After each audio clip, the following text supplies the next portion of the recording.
Today's video is brought to you by Squarespace. Do you want to establish an online presence? Check out Squarespace. From websites and online stores to marketing tools and analytics, Squarespace is the all-in-one platform for building basically anything you need to be online. Let's say you're a YouTuber like me. Through Squarespace, you can very easily embed videos on your website. You can track specifically who is visiting your website, from where, and what's popular. You could even build special membership areas where maybe only paid subscribers get access to certain content, cutting out the middleman of Patreon or whoever else. Right now, if you're interested in building that online presence with Squarespace's amazing all-in-one features, you can go to squarespace.com for a free trial, and when you're ready to fully launch, go to squarespace.com/EckhartsLadder to save 10% off your first purchase of a website or domain. Again, that's squarespace.com/EckhartsLadder for 10% off your first purchase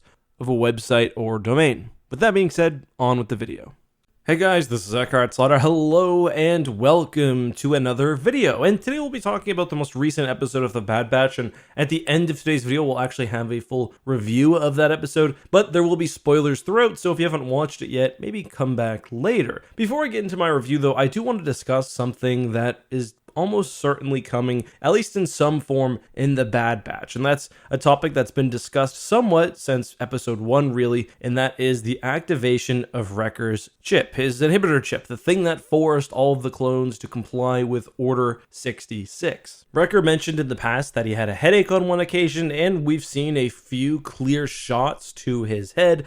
But I mean, up until now, I think you could probably write some of that off as either comedy or just a reflection of Wrecker's, violent and kind of ogre-like character. But today, we get a reference to Wrecker having a headache before anything really happened in the episode, so this wasn't meant as a reaction to some sort of head trauma he received earlier for continuity. It's also clearly not for any sort of comedy. And you don't randomly mention something going on with Wrecker's head unless that's going to play into the overall story later. There's this dramatic principle known as Chekhov's gun. And the common illustration of that is if you show a gun specifically early on in a movie or TV show, then expect to see it fired or at least brought into play later on. But more broadly, it means you don't insert irrelevant details, especially in a show like this, The Bad Batch, which is meant to be consumed at least partially by younger viewers, unless it's going to get some payoff later. And I mean, the chip is the obvious payoff to Wrecker having something going wrong in his head after Order 66. It's not like the big plot thread for the season is Wrecker goes to the doctor and gets diagnosed with cluster headaches or some upper neck injury. It's clearly chip related.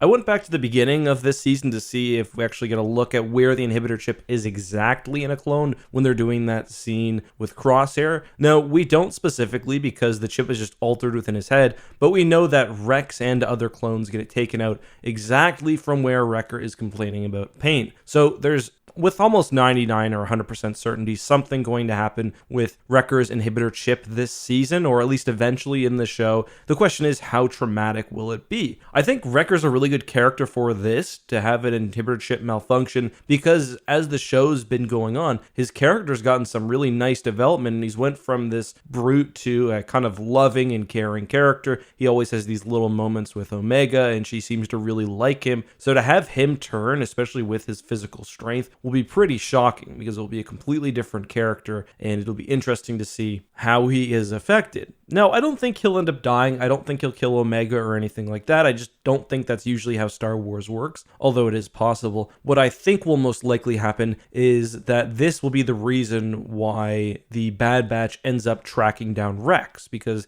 they'll have guessed that Rex didn't execute Order 66 based on the fact that they know he's on the run, so they'll search him out and he'll help them get the chip out, and that will sort of be the end of that plot point, I imagine. But even with no deaths, it's certainly going to be a very, very dark moment, and I'm interested to see what it is that finally sets his chip off into full activation. But with that being said, let's talk a little bit about the episode itself. This was episode 5 of The Bad Batch. It was called Rampage, and it saw the Bad Batch traveling to a planet and basically starting their new lives as mercenaries. This is really how I imagined most of the show to be. The Bad Batch kind of going from planet to planet, doing jobs to make money while evading the Empire. And I really liked this episode, although not quite quite as much as the last one, which I really thought was phenomenal. Part of the reason is this episode simply didn't have as many really nice looking moments. The Bad Batch has been a phenomenal looking show. This episode still looked great, but I think environment probably didn't lend itself to those same kind of really cool scenes like the speeder chase through the city that we got last time. It was, however, really nice to get back to the Zygerians. Everyone hates those people. They're dirty slavers and they're just outright awful. So it's someone the Bad Batch can fight and even kill without there being a whole lot of moral ambiguity. I also liked the return of the Brezak, the flying dragon. I always thought they had a really cool look to them. They sort of slink around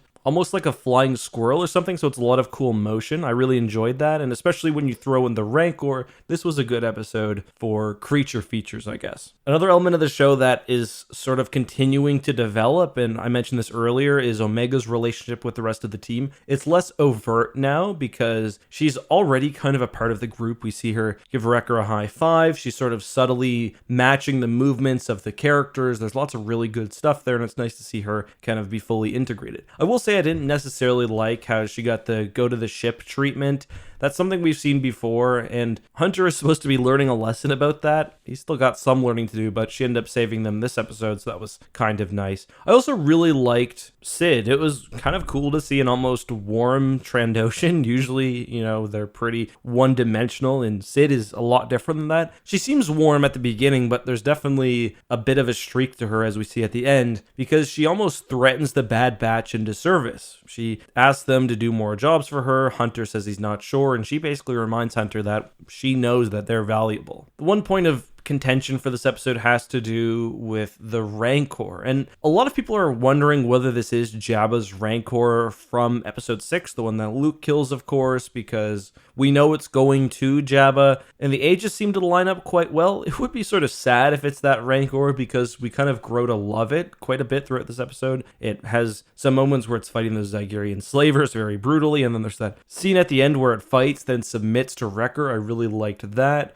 But there's also a bit more drama to this because the Rancor's identity was previously established in the Aftermath series. Its name is Patissa, and it's a male. Patissa is not the name of the Rancor in the episode, and I think it's also referred to directly as a she. So that seems like a weird bit of lore to mess up, especially when it's fairly obvious. Like, this is something I would definitely expect the story group to catch. And it's not like in the season premiere where some changes were made just to make the storytelling flow a bit better for the show, because you can very easily have the Rancor's name be Patissa and have all the lore line up without having to sacrifice any of your creative vision. So if it is meant to be the same Rancor, that's disappointing, and that's the little stuff that I want the story group to start to get right. Is it the end of the world? Certainly not, but we were promised a more cohesive story. I would like to see it, especially when that was one of the main justifications to sort of wiping the canon and going with one supposed unified vision. All in all, though, I gotta say I really liked this episode. It looked good and it sounded really good as well. The plot was fun.